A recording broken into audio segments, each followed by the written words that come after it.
আজকে লোকায়নের আত্মপ্রকাশ। আমি যখন প্রথম আমার বন্ধু মিজান শেখ আমাকে বললো যে এরকম একটা প্রোগ্রাম হবে, তো তাদের সংগঠনের নাম হচ্ছে লোকায়ন। ফলে শব্দ তো শুধু শব্দ না, আমরা যখন একটা শব্দ শুনি সেইটার একটা রূপ আমাদের চোখের সামনে ভেসে ওঠে। ফলে আমাকে যখন বললো যে আজকে লোকায়নের তারা উদ্বোধন করতে যাচ্ছে, তখন আমার একটা ধারণা ছিল যে এটা এমন এক ধরনের সংগঠন হবে যেটা আসলে আমাদের প্রকৃত গ্রাম বাংলার সংস্কৃতি, যে সংস্কৃতিকে আমরা লালন করে এসেছি, ধারণ করে এসেছি, সেই সংস্কৃতিকে বাঁচানোরই হয়তো একটা প্রয়াস তাদের মধ্যে থাকবে। এবং এখানে এসে যতটুকু বুঝতে পারছি বিষয়টা হয়তো সেদিকেই যাচ্ছে।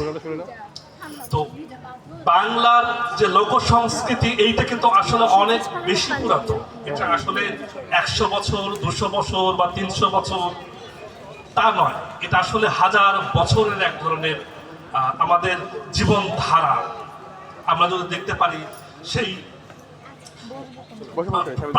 প্রাচীন যুগে চর্যাপদের থেকে যে সাহিত্য ধারা সৃষ্টি হলো, তারপরে মধ্যযুগের পরবর্তীতে আধুনিক যুগ, এবং আমাদের এই গ্রাম বাংলার সংস্কৃতির সবচেয়ে বড় শক্তি যেটি হলো সেটি হলো এটি আসলে সকল ধর্ম, বর্ণ, মতকে একত্রিত করতে পারে।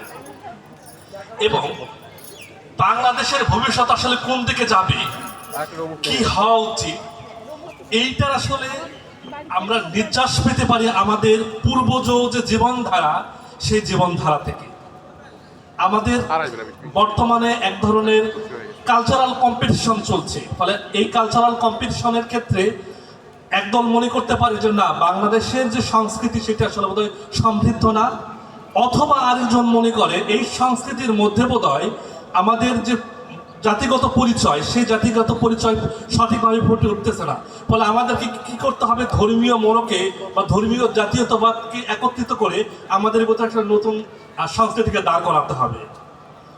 বিষয় যেটি হলো, এই দ্বিতীয় শ্রেণী যারা এই চিন্তা ভাবনা করে, তাদের ক্ষেত্রে সমস্যা হলো তারা আসলে বাংলার সংস্কৃতি সম্পর্কে অবগত নয়। যেরকম ধরে এখন ধরেন 47-এর পরে এক ধরনের যেটা বিতর্ক তৈরি হলো যে বাংলা নাকি উর্দু কোনটি আসলে আমাদের রাষ্ট্রভাষা হিসাবে আবির্ভূত হবে, সেই বিতর্কর সাথে সাথে 52-তে আমরা দেখলাম যে তার একটা ফয়সালা হলো। 71-এ এক ধরনের কালচারাল হেজিমনির বিরুদ্ধে দাঁড়িয়ে বাঙালি জাতীয়তা বা বাংলাদেশি জাতীয়তাবাদের উত্থান ঘটলো। এবং তারা যেটি বলার চেষ্টা করেছিল যে বাংলাদেশের সংস্কৃতির মধ্যে আমাদের আসলে ধর্মীয় জাতীয়তাবাদকে আনতে হবে, এইটা আসলে তাদের অজ্ঞতার সামিল। এবং এই ফয়সালা কিন্তু এই যে আমাদের আব্দুল হাকিম, যিনি আসলে মধ্যযুগের কবি, আজ থেকে 700-800 বছর আগে উনি নূরনামা গ্রন্থে বঙ্গবাণীতে লিখে গেছেন। তার বক্তব্যের ধরন হলো যে স্রষ্টা তিনি আসলে যে ভাষায় কথা বলুক না কেন, সে ভাষায় উনি কথা বলতে পারেন। আপনি নিরঞ্জন, উনি সমস্ত প্রাণীর ভাষা, সমস্ত জাতির ভাষা, সমস্ত প্রকৃতির ভাষা উনি বুঝতে পারেন। ফলে নিজেদের ভাষা সম্পর্কে নির্লিপ্ততা, এইটা আসলে তার স্রষ্টা কর্তৃক প্রদত্ত রহমতের উপরে তার অবিশ্বাস, অর্থাৎ তার সেই বিশ্বাসটা নাই।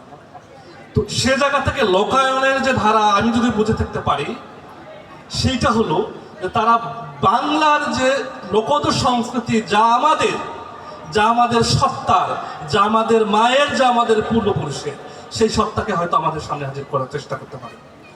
ভাটিয়ালি গান, একজন নৌকা মাঝি টানতেছে, তিনি মনের আবেগে তার মুখ থেকে কিছু গান বের হচ্ছে। কেউ হয়তো একজন গরুর গাড়ি চালাচ্ছে, সে একটা ভাওয়াইয়া গান তার কণ্ঠ থেকে বেরিয়ে আসতেছে। এই গানগুলো শুধু সে গান না, এটা তার আত্মাকে প্রশান্তি দিচ্ছে। এইটা তার কর্ম এবং চিন্তার মধ্যে যে অস্থিরতা, সেই অস্থিরতাকে আসলে প্রশমিত করছে। এভাবেই সংস্কৃতি মানুষের মনকে ঠিক করে, মননকে ঠিক করে। এই সংস্কৃতি মানুষের হৃদয়কে প্রশান্ত করে। আপনারা হয়তো খেয়াল করে দেখবেন, কাঠ যারা কাটে, তারা যখন কাঠ কাটে অথবা বড় বড় যে ধুমগুলো তারা টানে, তারা কিছু ওই যে আমাদের গ্রাম বাংলার ভাষায় বলে শিল্ল, বা কিছু ওই যে তাল আছে, সে তালগুলো তারা বলতে থাকে হেইও হেইও, আরো কবিতার মতো কিছু বলতে থাকে। তো আমার কাছে মনে হতো এটা তারা বলে কেন, এটাতে আসলে বললে কি হয়।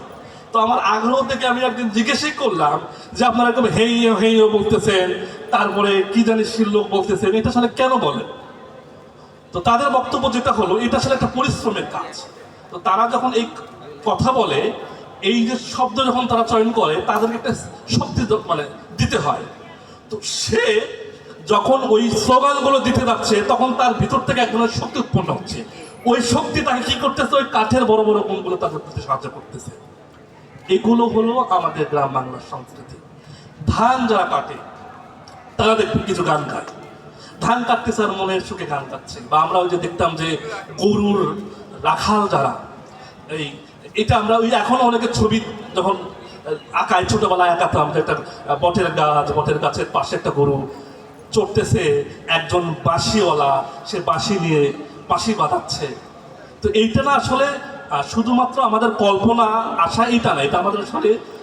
অথবা দেখেন, আপনাকে যদি বলা হয় যে একটা আপনার যারা ছোট ভাস্তি, ছোট ভাই বোন যারা আছে, তাদেরকে বলে যে তুমি একটা ছবি আঁকো তো, ও দেখবেন এই ছবি আপনি আঁকছেন একটা নদী, নদীর পাশে একটা বটের গাছ, একটু সূর্য উঠতেছে, সূর্যের টানে এটাতে কিরণ দিচ্ছে, এটা বোঝাচ্ছে।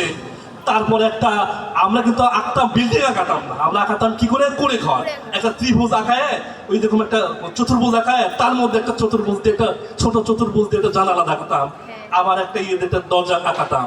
এবং আপনি যদি সার্ভে করেন, তো দেখা যাবে যে 100 জনের মধ্যে 95 জন এই ছবি আমরা আঁকায় আসছি। আমাদেরকে যখন ওই যে রঙিন পেন্সিল দেওয়া হয়, আমরা এই ছবিটাই আঁকাতাম।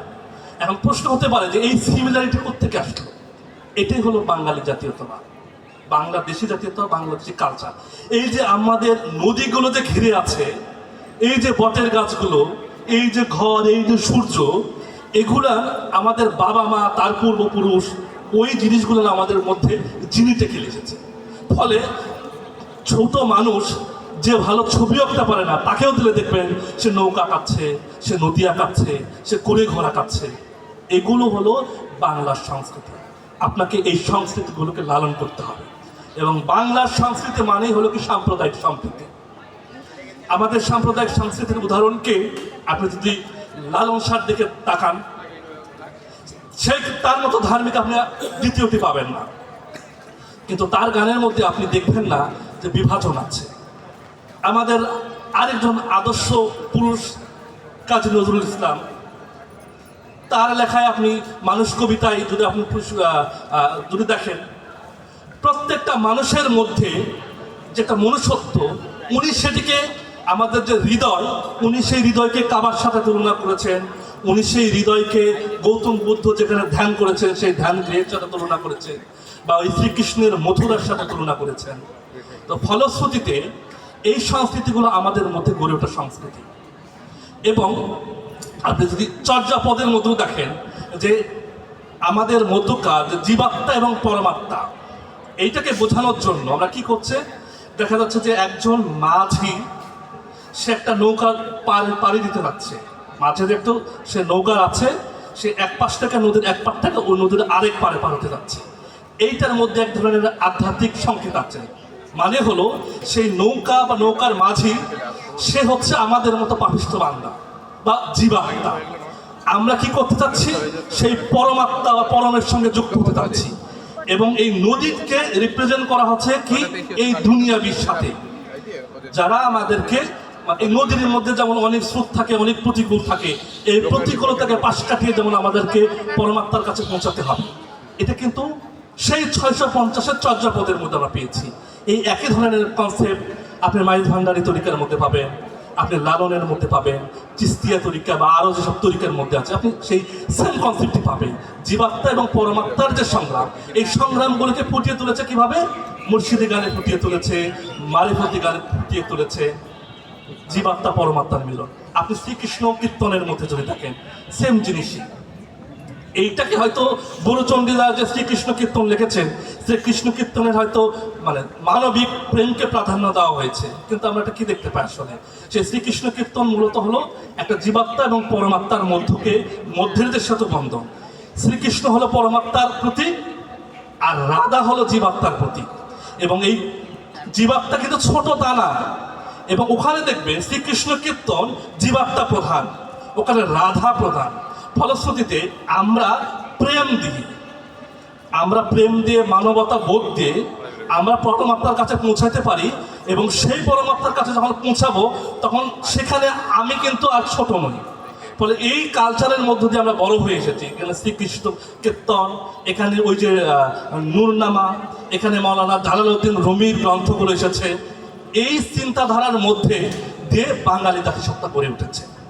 ফলে এই বাঙালিকে আপনি খুব সহজেই, এবং যেই বাঙালি সকালবেলা উঠে পাখির কলকাকলি তাকে শুনতে হয়, যেই বাঙালি ছবি আঁকলে নদীর ছবি আঁকে, যেই বাঙালি ভাত ডাল মাছ খায়, এই বাঙালিকে আপনি হয়তো বাইরের কোনো সংস্কৃতি এসে চাপিয়ে দেবেন, সেটা হয়তো সহজ হবে না। এবং আমাদেরকে একটা কালচারাল ফাইটের মধ্যে দিয়ে যেতে হচ্ছে, এবং এটা হবেও। এবং ধরেন